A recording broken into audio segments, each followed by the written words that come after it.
Introduction. Yesterday, Roy was very happy as he was going for a picnic with his family. They all were traveling smoothly.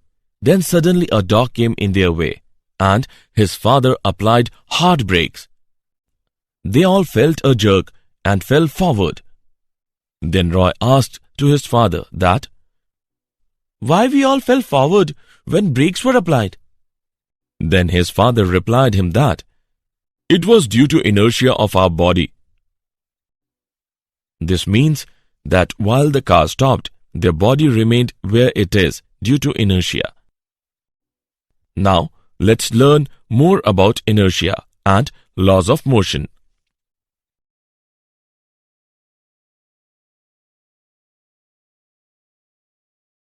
Objectives. At the end of this lesson, you will be able to understand Aristotle's fallacy, define law of inertia, define Newton's laws of motion, define impulse, know the law of conservation of momentum, calculate equilibrium of a particle, learn common forces in mechanics, define circular motion, solve problems in mechanics.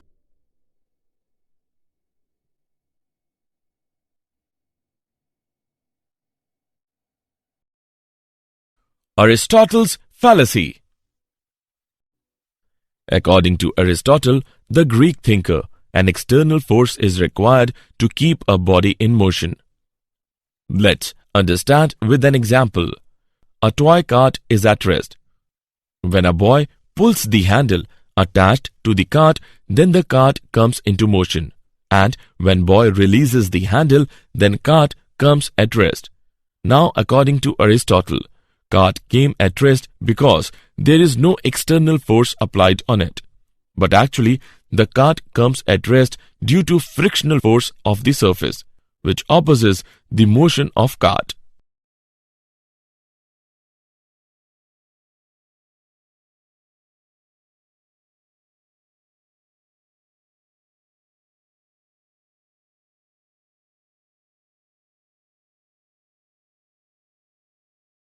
Law of inertia.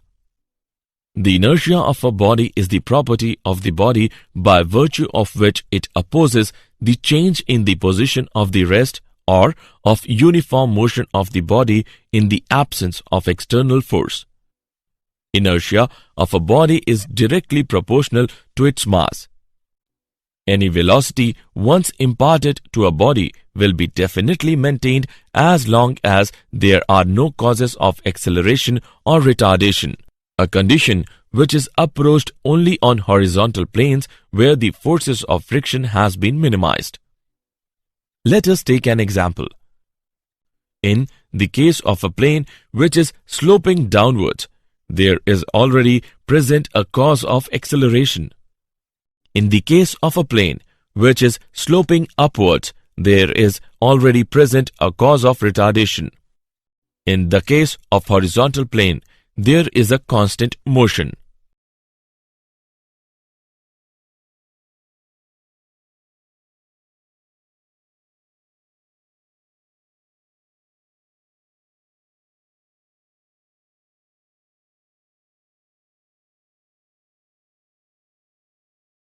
Newton's first law of motion. Newton's first law of motion states that every body continues to be in its state of rest or of uniform motion in a straight line, unless compelled by some external force to act. If the net external force on a body is zero, its acceleration is zero. Acceleration can be non-zero only if there is a net external force on the body.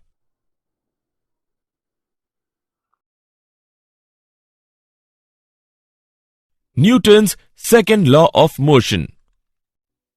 First of all, we will talk about the momentum. Momentum of a body is defined as the product of its mass and velocity. P is equal to m into v.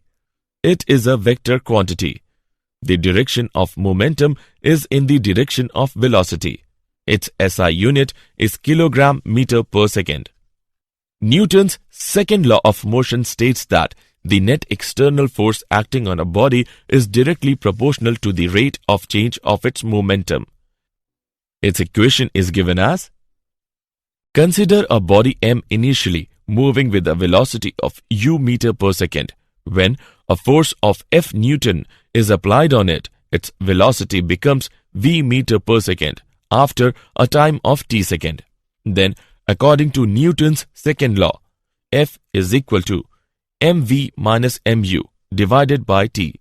F is equal to ma, where a is acceleration produced in the body.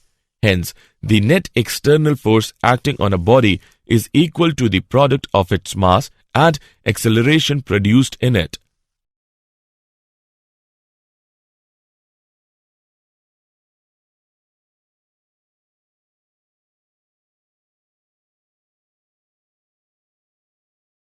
Example: constant force acting on a 8 kg mass change its speed from 2 meter per second to 3.8 meter per second in 25 seconds. If the direction of motion of the body remains unchanged, calculate the magnitude and the direction of the force. Let's see the solution. Let's take an example of Newton's second law of motion.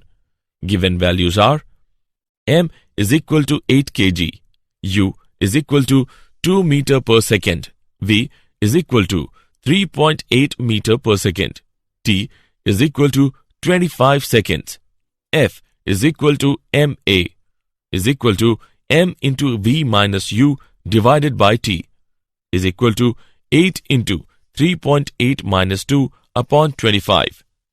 Force is equal to 0.58 Newton.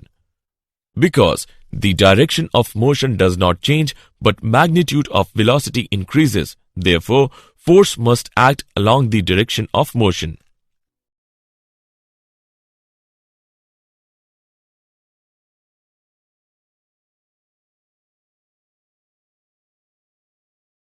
Impulse.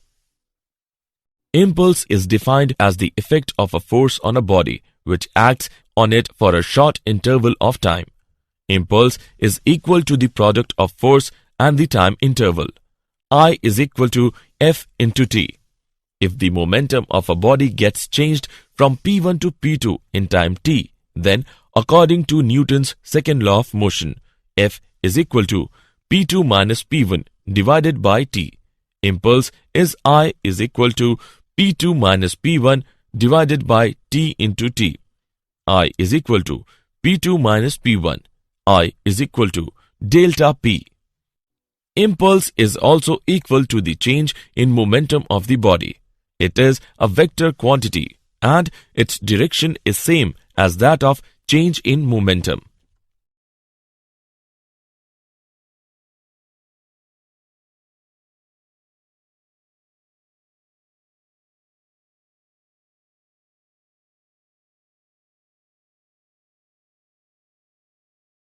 Newton's third law of motion.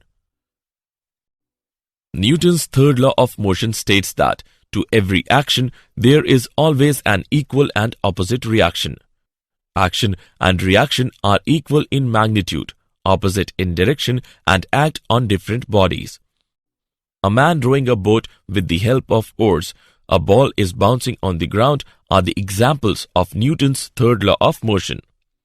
Consider a pair of bodies A and B. Then FAB is equal to minus FBA.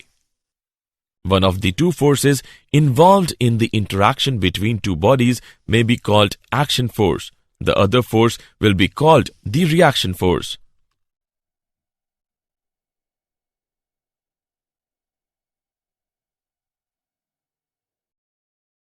Conservation of momentum. Isolated system. A system is said to be isolated if there is no exchange of mass and energy between the system and surroundings. Conservation of momentum states that in the absence of an external force, the total linear momentum of an isolated system remains same or conserved. Explanation using Newton's second law of motion. When there is no external force F is equal to 0, then dP by dt is equal to 0. P is equal to constant, mv is equal to constant, m1 v1 is equal to m2 v2. Explanation using Newton's third law of motion. Consider an isolated system which consists of two particles of masses m1 and m2. Then total mass of the system is m is equal to m1 plus m2. Let a force F be applied on the system, due to which F1 and F2 act on m1 and m2 respectively. If there is no external force acting on the isolated system, then F is equal to 0. d by dt of P is equal to 0. P is equal to constant. Hence, the law of conservation of linear momentum is proved.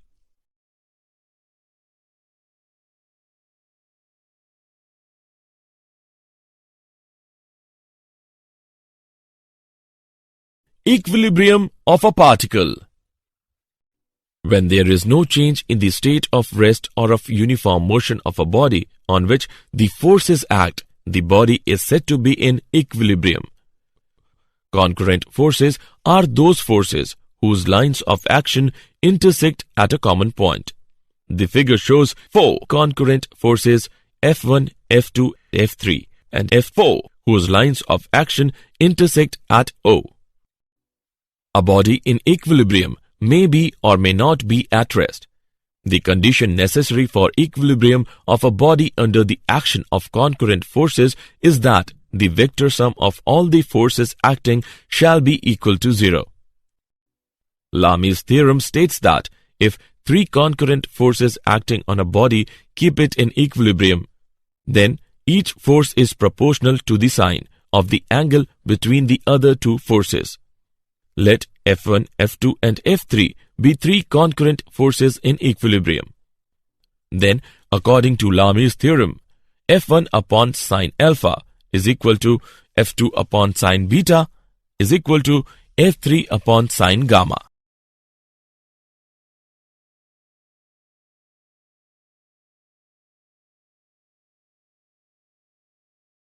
Common forces in mechanics. In mechanics, we encounter several kinds of forces. The main contact forces in mechanics is friction. Friction. It is defined as an opposing force which is set up between the two surfaces in contact when one body slides or rolls or tends to do so on the surface of another body. It acts on both the bodies tangentially on the surfaces in contact and obeys the Newton's third law. Limiting friction. The force of friction between two bodies in contact when one body is in position to just begin to slide over the surface of another body. Static friction. The force of friction between two surfaces in contact before one body actually starts moving on the surface of another body. Kinetic friction. The force of friction between the surfaces in contact when one body is in motion on the surface of another body. Rolling friction. It is defined as the friction that comes into play when the bodies like ring, disc, sphere or cylinder rolls or tends to roll over the surface of another body. Rolling friction is less than the sliding friction. Friction is a necessary evil. Friction always opposes the motion and energy is dissipated in overcoming the friction. But at the same time, it is necessary because it helps us in walking, moving bodies and transmitting power. Methods of reducing friction. Friction can be reduced by reducing the value of coefficient of friction for the two surfaces in contact. This can be done in the following ways. Number 1. By polishing. Number 2. By lubricating using lubricants. Number 3. By converting sliding into rolling.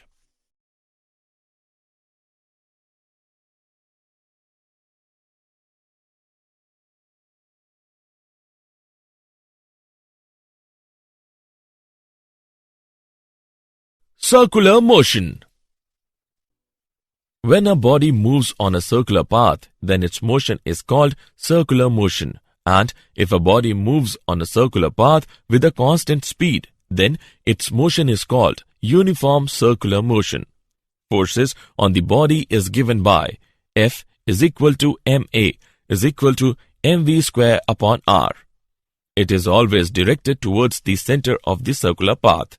Therefore, it is known as centripetal force. Some examples of horizontal circular motion are: Number 1. Vehicle taking a circular turn on a level road. When a vehicle takes a circular turn on a level road, the force of friction between the tires of the vehicle and road provides the necessary centripetal force to the vehicle. The maximum speed with which a vehicle can take a circular turn of radius r on a given road is given by V is equal to under root mu rg, where V is equal to speed of the vehicle, mu is equal to coefficient of friction. Number 2. Banking of roads. In hilly areas, circular turns are very frequent and sharp. Therefore, roads are made in such a way that their outer edge is slightly raised than the inner edge, so that sufficient centripetal force could be provided.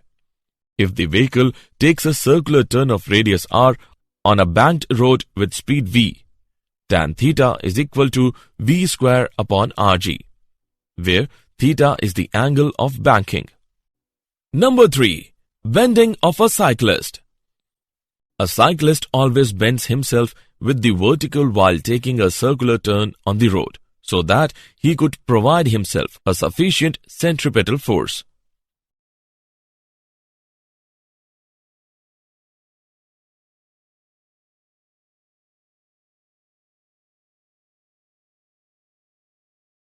Solving problems in mechanics.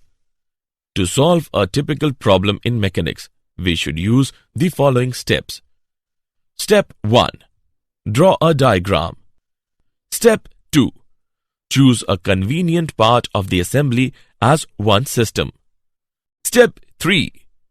Draw a separate diagram which shows this system and all the forces on the system by the remaining part of the assembly. Step 4. In this diagram, include information about forces, that is, either given or you are sure about them. Step 5. If required, follow the same procedure for another choice of the system.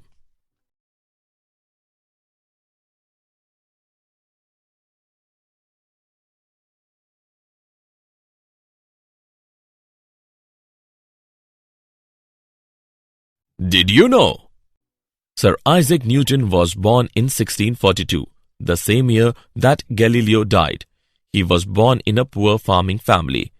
He was sent to study at Cambridge University in 1661. In 1665, Newton observed the fall of an apple. This simple incident prompted Newton to explore possibility of connecting gravity with the force that kept the moon in its orbit. This ultimately led him to the universal law of gravitation. 1 dyne of force is that much force which produces an acceleration of 1 centimeter per second square in a body of mass 1 gram. 1 gram weight of force is the force with which a body of mass 1 gram is attracted towards the center of the earth. The area under the force-time graph gives the magnitude of the impulse of the given force in a given time.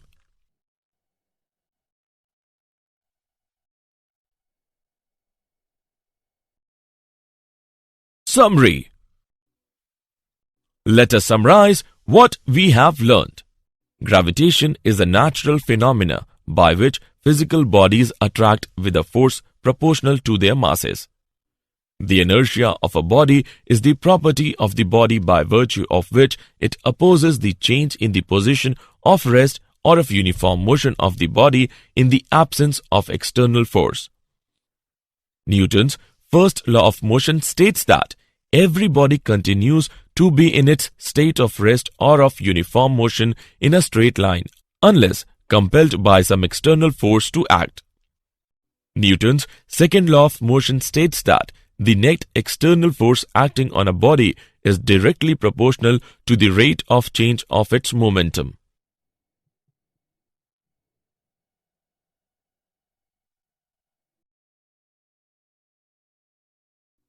Impulse is defined as the effect of a force on a body which acts on it for a short interval of time.